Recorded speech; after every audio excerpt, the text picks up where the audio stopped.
മഞ്ജു വാര്യരെയാണോ കാവ്യ മാധവനെയാണോ കൂടുതൽ ഇഷ്ടം? ഈ ഒരു ചോദ്യത്തിന് എന്തെങ്കിലും ഒരു കുഴപ്പമുണ്ടോ? ഇല്ല എന്ന് തന്നെയാണ് എൻ്റെ ഉത്തരം. പക്ഷേ ഇന്ന് ഈ ചോദ്യം ഇത്ര വിവാദമാകാൻ കാരണം അത് ചോദിച്ചതിൻ്റെ ആ ഒരു സന്ദർഭത്തിന്റെ അനൗചിത്യം കാരണമാണ്. ബ്രിട്ടീഷ് മലയാളി അവാർഡ് നൈറ്റിന്റെ ഭാഗമായ സൗന്ദര്യ മത്സരത്തിന്റെ വേദി.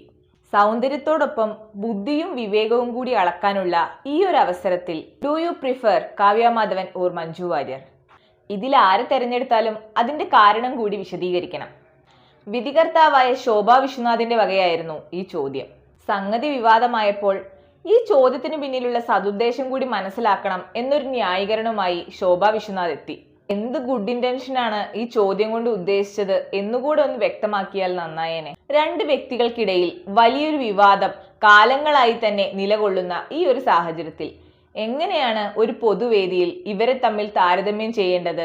സെലിബ്രിറ്റികളായി പോയി എന്നതുകൊണ്ട് അവരുടെ വ്യക്തിപരമായ കാര്യങ്ങൾ ഒരു മത്സരത്തിനു വേണ്ടി ഒരു പൊതുവേദിയിൽ വെച്ച് കീറി മുറിച്ച് പരിശോധിച്ച് വിധി എഴുതണോ? ഒരാൾ മികച്ചു നിൽക്കുന്നു എങ്കിൽ മറ്റാളുടെ കുറവുകളാണോ കാരണങ്ങളായി നിരത്തേണ്ടത്? ഒരു സ്ത്രീ എന്ന നിലയിൽ ഈ രണ്ട് വ്യക്തികളെയും ഞാൻ ബഹുമാനിക്കുന്നു.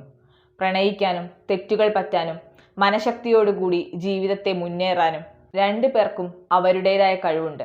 അവരെ താരതമ്യം ചെയ്യാൻ ഞാൻ ആളല്ല. ഇങ്ങനെ ഒരു മറുപടിയുമായി അവിടെ മത്സരാർത്ഥി ശ്രദ്ധ നേടി. സംഘാടകരുടെ ഭാഗത്തു നിന്നുണ്ടായ ഇത്തരം ഒരു വലിയ പിഴവിനെ സിനിമാ നടൻ ധ്യാൻ വേദിയിൽ വെച്ച് തന്നെ ചൂണ്ടിക്കാണിക്കുകയുണ്ടായി. അനവസരത്തിലുള്ള ഇത്തരം ചോദ്യങ്ങൾ നിങ്ങളെ അനാവശ്യമായ വിവാദത്തിലേക്ക് തള്ളിവിടും. ഇത് നിങ്ങൾക്ക് അറിയാഞ്ഞിട്ടല്ല. ഇനി അത് തന്നെയാണ് ഉദ്ദേശമെങ്കിൽ മലയാളികൾ നിങ്ങൾക്ക് ഒരു മാന്യതയും തരില്ല എന്ന് ഒരിക്കൽ കൂടി ഓർമ്മിപ്പിക്കട്ടെ.